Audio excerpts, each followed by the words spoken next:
Bismillahirrahmanirrahim. Assalamualaikum warahmatullahi wabarakatuh.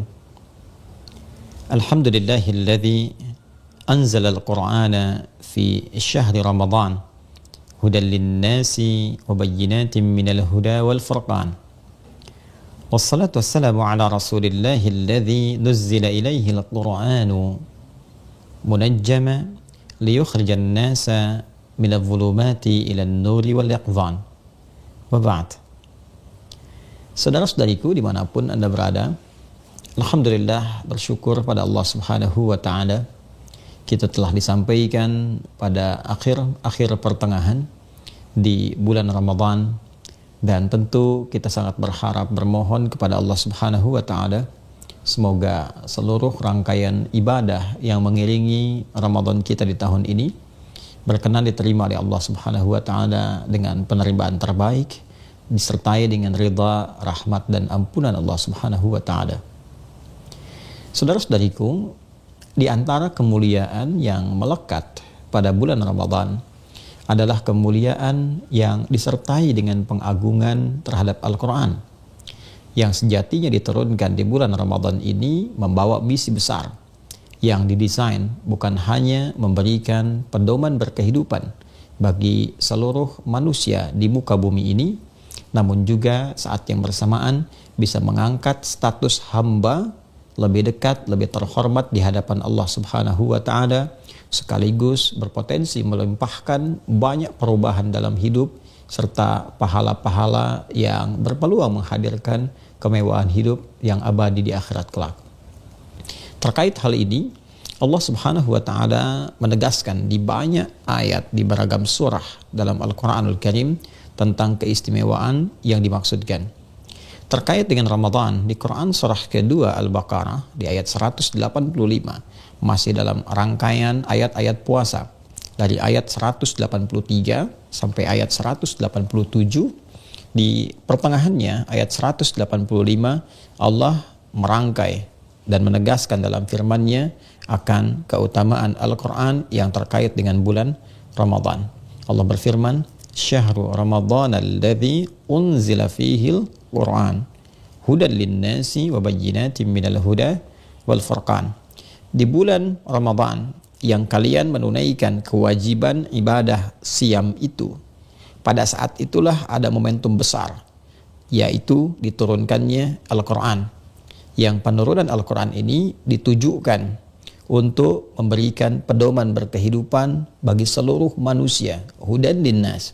Ini yang membedakan Al-Quran dengan kitab-kitab sebelumnya yang diturunkan kepada para nabi dan rasul sebelum era Nabi Muhammad SAW, dan bagi seluruh umatnya sampai kehidupan di muka bumi ini tuntas terselesaikan. Sebelum era Nabi Muhammad SAW, tentu setiap nabi, rasul diberikan oleh Allah kitab yang berisi pedoman berkehidupan untuk umatnya masing-masing. Nabi Musa alaihissalam misal sangat viral diketahui mendapatkan Taurat, satu kitab bimbingan untuk umat beliau di masa itu. Ketika diturunkan Taurat, Allah menegaskan fungsi Taurat itu adalah pedoman berkehidupan dan disebut dengan hudan. Di Quran surah ke-17 Al-Isra di ayat kedua misalnya, wa ataina Musal kitaba wa ja'alnahu hudan li bani Israel.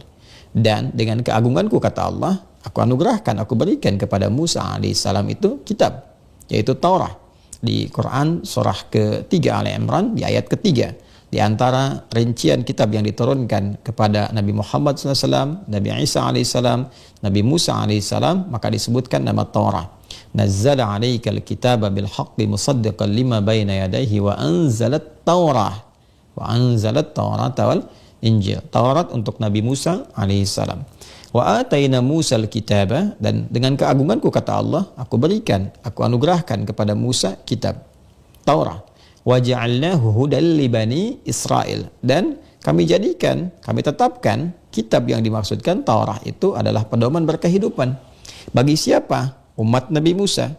Karena umat Nabi Musa itu terbatas di kalangan Bani Israel saja, maka petunjuk itu pun didesain untuk berkehidupan bagi kalangan Bani Israel yang kelak nanti akan diteruskan, disempurnakan di eranya Nabi Isa alaihissalam untuk Bani Israel juga berupa Injil.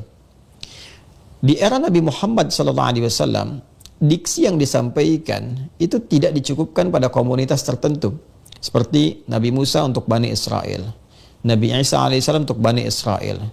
Sebelumnya bahkan nanti era Nabi Nuh alaihissalam, era Nabi Ibrahim alaihissalam, Nabi Lut alaihissalam, itu ada umatnya masing-masing. Untuk umatnya, untuk kaumnya. Al-Quran itu berbeda. Al-Quran lebih komprehensif. Al-Quran lebih istimewa ketika diturunkan kepada Nabi Muhammad SAW. Karena beliau penutup para rasul, penutup para nabi, dan risalahnya akan berlaku universal untuk semua kalangan dari mulai beliau diutus sampai kehidupan berakhir. Jadi tidak akan ada umat lagi setelah itu karena beliau rasul penutup untuk umat penutup sampai kehidupan berakhir.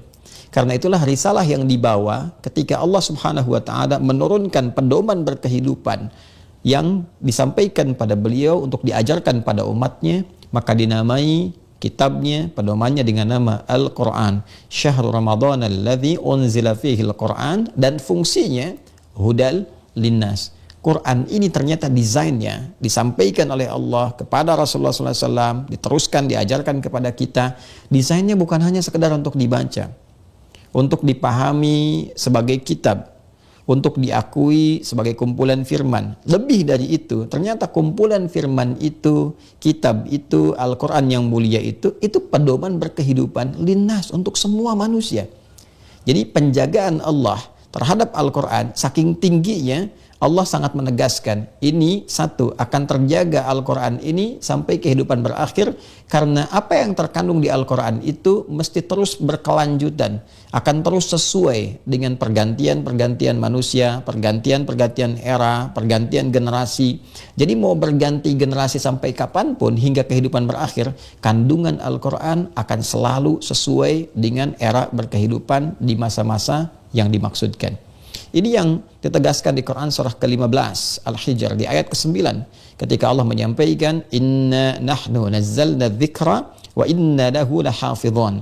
Dengan keagunganku, kata Allah, kami yang telah menurunkan Al-Quran supaya engkau ingat, ini firman, ini pedoman berkehidupan, engkau ingat dengan Allah, dan demi keagunganku, kata Allah, aku jaga Al-Quran ini terjaga, tidak hilang hurufnya, tidak hilang ayatnya, tidak berubah cara bacanya sampai kini, sampai kapanpun, sampai selesai kehidupan di bumi, sampai kembali kepada Allah Subhanahu wa taala. Jadi saking dahsyatnya Al-Quran ini terjaga di setiap generasi untuk menjaga fungsinya. Jadi siapapun yang hidup di era kapanpun, di masa kapanpun, itu saat dia akan berkehidupan, semua pedoman berkehidupannya tidak akan keluar dari apa yang Allah firmankan dalam Al-Quran. Hudan linnas wa bayyinatin minal huda, dan di dalamnya bukan hanya pedoman yang ditampilkan begitu saja, dijelaskan oleh Allah. Ini bagian-bagian dalam kehidupan, dari mulai kita dalam kandungan, bahkan sebelum terlahir, saat dilahirkan, tumbuh berkembang, remaja, fase pemuda, pemudi, sampai berumah tangga, sampai jadi ayah, ada anak-anak, sampai ada jadi kakek, jadi nenek, secara keluarga, secara sosial, ada yang punya tugas-tugas tertentu, ada yang barangkali aktivitasnya yang aktif di kedinasan, ada yang di birokrasi, di militer, semua aspek kehidupan yang mungkin dilakukan, itu petunjuknya ada dalam Al-Quran. Dan dahsyat sekali, terukur, runtut, bahkan sampai menjelang kematian, sampai meninggal suasananya seperti apa pengantarnya. Ada yang husnul khatimah, ada yang su'ul khatimah, ada yang wafatnya tenang, ada yang wafatnya gelisah. Sampai pasca meninggal apa yang akan dilalui di alam kubur, bagaimana suasananya. Sampai setelah itu apa yang terjadi, sampai kembali kepada Allah. Silahkan temukan satu pedoman berkehidupan yang komprehensif, menjangkau semua dimensi kehidupan yang akan kita lalui. Silahkan lihat bagaimana pedoman itu disajikan, terukur, nyata, dapat dibuktikan, yang sekiranya bisa sama dengan Al-Quran. Anda tidak akan temukan satu kitab yang berisi pedoman berkehidupan, yang nyata wujudnya, bisa dirasakan, dan abadi sifatnya di setiap masa, tidak pernah berkurang, baik lafadznya, maknanya, selalu berkesesuaian dan itu bisa dibuktikan dalam berkehidupan. Ini menunjukkan bahwa kitab ini bukan rekayasa manusia, bukan buatan manusia, tapi memang real sebagai firman yang sejatinya hanya bisa disampaikan oleh zat yang menciptakan kita. Karena pedoman yang komprehensif itu hanya bisa dibuat, disampaikan oleh penciptanya. Anda bisa melihat handphone, ada pedomannya. Siapa yang bisa menyampaikan pedoman itu yang rinci, yang meneruskan? Ya pembuatnya. Dia menyampaikan, kemudian dia menuliskan, dia menyampaikan, dicetak, diteruskan kepada kita, kita merujuk ke situ.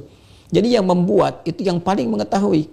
Yang mencipta kita, Allah Subhanahu wa Ta'ala, paling tahu tentang karakter kita, tentang kehidupan kita. Dia yang menciptakan alam semesta, dia yang menciptakan kita berkehidupan, darat, laut, udara, dan seterusnya. Karena Allah yang menciptakan sangat tahu tentang kita, maka Allah dengan sifat sayangnya memberikan kepada kita jalan. Ini yang harus kamu tempuh. Ini yang harus kamu lakukan. Di rumah tangga akan ada kejadian seperti ini. Mungkin ada miskomunikasi, mungkin ada persoalan kamu dengan mertua, dengan orang tua. Boleh jadi akan bisa hadir dalam berkehidupan, kamu muslim, orang tua belum beriman, bagaimana bersikapnya. Boleh jadi ada transaksi dalam berkehidupan, utang piutang, pinjam meminjam. Boleh jadi ada ekspansi militer, bagaimana menyikapinya, sampai sedetil itu. Ya, ini mustahil bisa hadir kecuali dari yang menciptakan kita semua, yaitu Allah Subhanahu wa Ta'ala dengan firman-Nya. Karena Al-Quran bukan makhluk, difirmankan oleh Allah, disampaikan kepada Rasulullah, diajarkan kepada kita.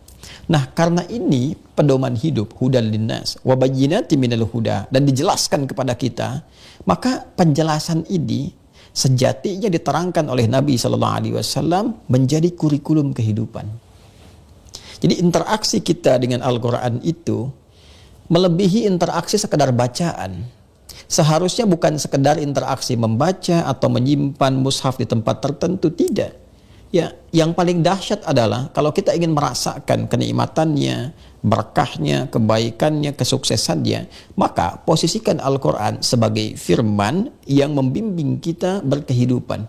Posisikan Al-Quran sebagai kurikulum kehidupan. Karena itu, di dalam surah Al-Isra, di ayat ke-9, Allah Subhanahu wa Ta'ala memberikan garansi, jaminan yang pasti kepada setiap hamba. Ketika diikuti petunjuk Al-Quran ini, pasti manusia akan selalu berada dalam track yang terbaik. Yang lurus, lurusnya itu paling lurus, paling benar, paling terbaik. Ini yang dimaksudkan, inna hadzal qur'ana yahdi lillati hiya aqwam. Kata Allah, sungguh aku bersumpah, dan menggunakan inna di situ, huruf taukid dan nasab, untuk meyakinkan, menguatkan, membuka kepada kita gambaran tentang sesuatu yang akan disampaikan. Aku tegaskan, kata Allah, Al-Quran ini bukan sekedar diturunkan untuk sekedar dibaca, bukan. Tapi yahdi lillati hiya aqwam, akan membimbing kamu, menunjukkan kamu, mengarahkan kamu kepada segala jalan hidup yang paling lurus. Aqwam. Aqwam itu bentuknya isim tafdil, ya superlatif, lebih dari biasanya. Jadi apapun yang Anda kerjakan di rumah tangga, kalau Anda ikuti pedomannya, maka rumah tangga Anda akan menjadi rumah tangga yang paling lurus. Ingin bahagia, bahagianya paling bahagia. Ingin sukses, paling sukses. Ingin damai, paling damai. Karena kurikulumnya ada di situ. Jadi cara kita berinteraksi dengan Al-Quran, sederhananya kita ada di level apa, di tingkat aktivitas apa, keluarkanlah kemudian bimbingan kurikulum kehidupan yang ada di Al-Quran yang sesuai dengan apa yang sedang kita lakukan dalam berkehidupan. Ya, contoh misalnya ada standar kita. Kita merasakan saya di keluarga posisi sebagai ayah misalnya. Anda yang ada sebagai ibu, ada suami, ada istri, ada ayah, ada ibu, ada anak-anak. Keluarkanlah di Al-Quran. Bagaimana karakteristik seorang ayah? Apa tugas-tugasnya? Seperti apa idealnya dia bersikap? Demikian untuk ibu, demikian untuk anak. Lalu tilawahi ini, kaji, pahami, dan praktekkan dalam berkehidupan. Itu dijamin, kata Allah, yahdi lillati hiya aqwam. Itu akan ditunjukkan bagaimana bersikap, berkarakter yang terbaik, sehingga menjadi ayah Qurani yang terbaik, ibu Qurani. Dan ini yang menyampaikan, yang menciptakan kita, ya kan? Yang menciptakan kita, memberikan bimbingan kepada kita, dan luar biasanya, semua bimbingan ini di setiap step kehidupan yang kita lalui, termasuk beraktivitas. Anda yang jadi pengajar, yang jadi pebisnis misalnya, itu kita bisa keluarkan ayatnya. Oh, ini ayat yang terkait dengan kedokteran, ayat-ayat bisnis. Jadikan kurikulum dalam berkehidupan. Maka dengan kita mengikuti tuntunan ini, dan detailnya dilihat, Bagaimana Nabi menunjukkan kita dalam praktek kehidupan beliau. Ini nilainya, ini pesan moralnya, ini nilai yang dibawa, ini pedomannya. Al-Quran acuannya, penjelasnya pada keterangan Nabi Muhammad SAW dalam sunnahnya. Perhatikan apa yang terjadi pada lingkungan masyarakat jahiliyah. Bahkan dinamakan jahiliyah untuk menunjuk akumulasi titik keburukan yang muncul pada saat itu. Jadi bagaimana titik-titik terendah yang muncul pada saat itu, baik kriminalitasnya, pergaulan sosialnya, keburukannya, berakumulasi menjadi nilai-nilai yang tidak memiliki peradaban. Lantas datang Al-Quran, dibimbing oleh Nabi kurikulumnya, kemudian diajarkan secara detail, secara bertahap. Memperbaiki dari aspek personal, individual, sampai ke aspek sosial kemasyarakatan. Dibimbing satu-satu, 1, 2, 3, 4 stepnya. Apa yang terjadi? Mereka berhasil mentransformasikan diri mereka dari citra jahiliyah menjadi khairu ummah. Dan itu mendapat pengakuan langsung yang ditetapkan oleh Allah Subhanahu wa taala dalam Al-Quran di surah ketiga Ali Imran ayat 110.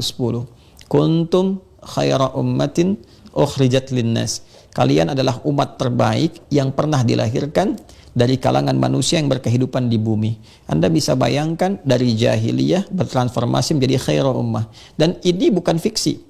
Mereka bukan tokoh-tokoh fiktif. Ya, kita bisa lacak dalam sejarah. Siapa yang tidak kenal, tidak tahu Abu Bakar As-Siddiq, Umar bin Khattab, kemudian ada Uthman bin Affan, Ali bin Abi Thalib radhiyallahu taala anhum jami'an, Abdurrahman bin Auf dan sahabat-sahabat mulia yang lainnya. Itu namanya benar ada dalam sejarah, bisa kita lacak, perjalanan hidupnya ada, bekas-bekasnya ada, dan mereka berhasil mengantarkan perubahan bahkan dalam level kehidupan berbangsa, bernegara, bermasyarakat dan lintas benua bahkan. Ya, hadir dalam konteks berkehidupan bukan hanya di Arab saja pada masa itu, tapi menginspirasi sampai membangun peradaban di Eropa. Itu kan spirit Quran yang dibawa ke Eropa itu. Ya, nilai-nilai bersejarah dari mulai nilai-nilai keyakinan, akidah, kemudian ibadah yang benar, pancaran dari hasil akidah dan ibadah itu tatanan kehidupan yang harmoni, membentuk kemajuan, hasilnya peradaban 7 abad kan di Andalusia itu. Kemudian di timur, bagaimana di Irak kan, di wilayah Persia itu maju juga luar biasa. Ketika Quran didekati, kemudian diinteraksikan, kurikulumnya dikeluarkan, diriset, diterapkan dalam kehidupan, maka itu nyata. Itu jaminan dari Allah akan mengarahkan manusia, membimbing manusia ke puncak yang terbaik dari karir yang sedang mereka titi. Jadi tugas kita saat ini sederhana sebetulnya, simpel. Ya, karena Qurannya sudah ada. Kemudian miniasi kehidupan Nabi itu oleh para ulama sekarang dikodifikasikan dalam bentuk kitab hadis. Sahih Al-Bukhari saja, itu Sahih Al-Bukhari kan penjelas kurikulum dari Al-Quran, dari keterangan Nabi Muhammad SAW dalam hadis-hadis beliau yang menerangkan tentang kandungan Al-Quran, dikodifikasikan oleh Al-Imam Al-Bukhari menjadi 97 tema. Ya, jadi sederhananya di tema-tema itu pun kita sudah diberikan kemudahan tuh dan ditunjukkan. Ini Kitabul Iman, topik yang kedua tuh, ada 57 hadis kurang lebih, gitu kan? Ini kalau Anda bertanya, iman saya suka naik turun. Kalau sedang naik saya semangat ibadah, jangankan fardu, sunnah pun dikerjakan. Tapi kalau sedang turun, fardu pun kadang terlambat. Bagaimana cara naikannya dan dijaga supaya stabil? Baca Kitabul Iman tuh. Ya, ini ada topiknya, ayatnya disampaikan dulu, ayat Qur'annya ini apa, hadisnya apa, bimbingannya apa, contohnya apa. Lalu ada Kitabul Ilmi, ya, topik tentang pengetahuan. Dari Kitabul Ilmi ini kita belajar tentang bagaimana kemudian cara menuntut ilmu, kapan waktu yang terbaik. Ayat-ayatnya ada, hadisnya ada, lalu diterapkan dalam dunia pendidikan. Bawa tuh. Ya, bahkan para ulama membawa itu semua, kemudian mengarang kitab-kitab mereka dan jadikan sebagai patokan dalam dunia pendidikan. Itu ada yang mengarang seperti itu. Ya, seperti Al-Imam An-Nawawi saja punya kitab At-Tibyan misalnya fi adab hamalatil Quran. Itu dirincikan tentang hadis-hadis Nabi, ayat-ayat Al-Quran, bagaimana menjadi siswa yang baik, guru yang baik, sampai diatur cara masuk ke ruang belajar seperti ini, berinteraksi dengan guru begini, dengan teman-teman begini, dan hasilnya berkah. Lihat orang-orang dulu. Ya, jangan batasi pengetahuan keislaman itu pada hazanah-hazanah spiritual saja, yang sifatnya keagamaan seperti tafsir misalnya, hadis, fikih. Jangan batasi di aspek ini saja. Lihat orang-orang dulu yang sama-sama hafal Quran, sama-sama menghafal hadis juga, dan mereka menjadi ilmuwan. Apakah kita tidak harus memviralkan nama-nama sebesar misalnya Al-Kindi, Ibnu Sina, Ibnu Batutah yang berpetualang itu, Al-Khawarizmi, Al-Battani, itu kan, Al-Farabi. Bukankah di antara mereka itu Masya Allah ada yang cendekiawan di ilmu matematika, ya di Al-Jabar sebelumnya, kemudian ada ahli astronomi, ahli kimia Jabir bin Hayyan, riset tentang prototipe pesawat terbang, ya Ibnu Firnas dan turunan-turunan yang lainnya. Betapa luar biasa. Dan hebatnya mereka dari semenjak kecil mengawali dengan interaksi terhadap Al-Quran. Rata-rata penghafal Quran. Penghafal Quran. Siapa yang tidak kenal dengan Ibnu Sina, pakar kedokteran itu? Bermula dari Al-Quran. Siapa yang tidak kenal misalnya dengan Ibnu Rushd? Ibnu Rushd itu kan menarik tuh, pemikir juga, ya, dokter bedah juga, tapi hafal Quran juga dan paham fikih.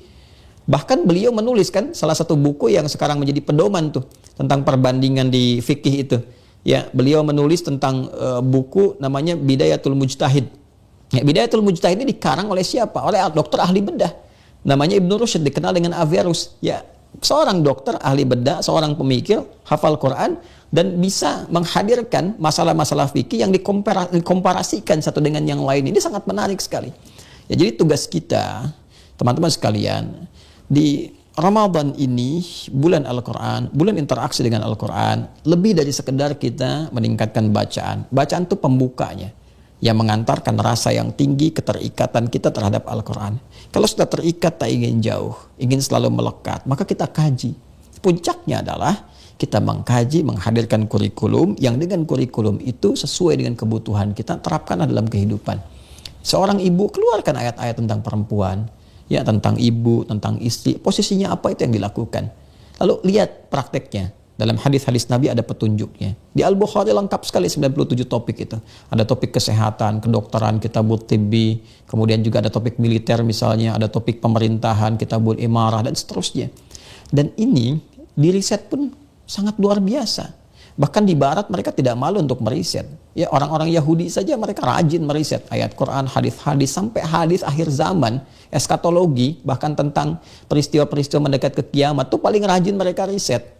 Jadi Anda bisa bayangkan yang non-muslim saja, betapa mereka mengharapkan saripati Quran dan hadis itu bisa membawa kebaikan-kebaikan, lalu mereka riset dan mereka bawa nilainya, mereka terapkan. Kenapa kita yang muslim, yang memang dengan itu Quran diturunkan, pedoman hidup kita tidak lebih bersemangat? Karena itu, nuzulul Quran bukan hanya momentum yang secara formalitas menghadirkan satu acara untuk kita bisa mengingat Al-Quran lagi, menerangkan fungsinya. Lebih dari itu, momen nuzulul Quran yang dikuatkan, diingatkan setiap setahun sekali itu dengan fitrah yang dilekatkan kepada kita untuk mengingatnya. Bahkan sementara orang juga merayakannya, menghadirkannya sebagai bagian dari sesuatu yang penting dalam hidup. Yang penting itu tidak akan menjadi penting kalau kita tidak pernah menggunakannya. Karena itu momentum kali ini kita harus berpikir dengan melompat lebih jauh lagi. Seperti orang terdahulu, jadikan itu sebagai patokan kehidupan kita. Sekarang saatnya kita banyak meriset, keluarkan kurikulumnya, terapkan dalam kehidupan kita, cari ayat-ayatnya, lihat kemudian tafsirnya, penjelasan hadisnya, dan lihat orang dulu bagaimana yang mengamalkannya. Setelah itu, tunggangi itu semua, praktekkan dalam kehidupan, dan lihat apa yang terjadi. Menariknya, semua itu bukan hanya akan bermanfaat saat di dunia. Allah menjamin, bila kita mampu mengerjakan itu, manfaat yang dilakukan bukan hanya mendatangkan kemuliaan dunia, setara dengan manusia-manusia lainnya mendapatkan kesuksesan, bahkan lebih daripada itu, tapi di akhirat ada sesuatu yang luar biasa. Ketika Anda mengerjakan aktivitas yang disandarkan pada bimbingan Al-Quran dan hadis-hadis Nabi Muhammad SAW, bagaimana memandang, lihat ayatnya membimbing kita seperti apa memandang, bagaimana bicara, bagaimana mendengar, bagaimana berjalan, bagaimana berkehidupan. Ayatnya semua ada, lihat hadisnya. Maka perhatikan kabar gembiranya. Saya ingin lengkapi di ayat ke-9 di surah ke-17 Al-Isra tadi.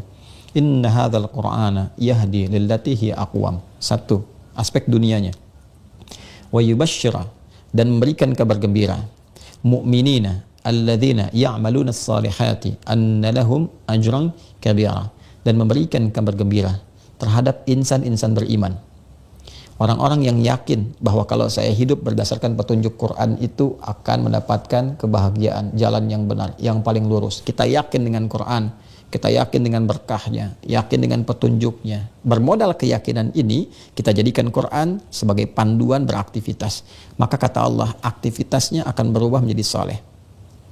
Dia akan beramal bukan sekedar beramal, tapi beramal saleh. Wa yubasysyirul mu'minina alladzina ya'malunas salihati. Semua pekerjaannya akan dinilai oleh Allah sebagai saleh. Memandangnya saleh, mendengarnya saleh, jadi suami saleh, jadi istri salehah, jadi anak saleh. Anna lahum ajran kabira. Maka aku siapkan, kata Allah Subhanahu wa taala, setiap amal perbuatan yang jadi saleh itu punya nilai di sisi Allah. Nilainya berupa pahala yang sangat besar. Jadi ternyata ada investasi ketika kita beraktivitas menggunakan pedoman Al-Quran. Dunianya dapat, akhiratnya dicatat. Jadi dunia sukses, akhiratnya mulia. Karena itu saya ingin ingatkan kembali, Ramadan tahun ini mesti beda dengan yang sebelum-sebelumnya. Bagus kita membuat momentum, bikin peringatan, bikin kajian, sangat bagus, sangat didukung, sangat disupport untuk memberikan pencerahan, kesadaran bahwa nuzulul Quran itu sangat penting. Tapi lebih daripada itu, esensinya mesti kita dapatkan. Quran itu nuzul, turun, diturunkan kepada Nabi Muhammad SAW, disampaikan kepada kita, bukan hanya untuk turunnya yang penting, tapi ada esensi di balik turun itu berupa kurikulum kehidupan. Itu yang harus kita keluarkan sehingga mampu merubah kita dan mengeluarkan kita minadh-dhulumati ilan nur, dari bagian-bagian episode kehidupan yang gelap, sulit mengarah, kadang berbelok ke tempat yang tidak disukai Allah, bertindak sesuatu yang tidak tempat, ilan nur, kepada cahaya. Wattaba'un nur alladzi unzila ma'ahu. Dan orang-orang terhebat itu, umat Nabi Muhammad yang baik itu adalah orang-orang yang mampu mengikuti nur yang diturunkan pada Muhammad SAW. Nur yang dimaksudkan adalah Al-Quran. Itu yang disinggung di Quran surah ke-7 Al-A'raf itu di ayat yang ke-157. Semoga tahun ini kita lebih berkah. Semoga tahun ini Allah meridai kita. Dan semoga tahun ini Allah jadikan Al-Quran senantiasa melekat dalam kehidupan kita dan dimuliakan kita di dunia dengan Al-Quran, berpulang ke akhirat sebagai ahli Al-Quran yang diberikan jubah kehormatan, mahkota kehormatan, dan dihadirkan, ditempatkan di tempat yang paling terhormat. Allahumma taqabbal minna innaka antas sami'ul alim wa tub 'alaina innaka antat tawwabur rahim. Allahumma ij'alna min ahli al-Qur'an waj'al al-Qur'ana sahiban lana fid dunya wa syafi'an lana fil akhirati ya arhamar rahimin. Rabbana atina fid dunya hasanah wa fil akhirati hasanah wa qina adzabannar. Sallallahu ala sayyidina Muhammad wa ala alihi wa sahbihi ajma'in. Wa akhiru da'wana subhanakallahumma wa bihamdika nashhadu an la ilaha illa anta nastaghfiruka wa natubu ilaik. Wa akhiru da'wana alhamdulillahi rabbil alamin. Demikian, assalamualaikum warahmatullahi wabarakatuh.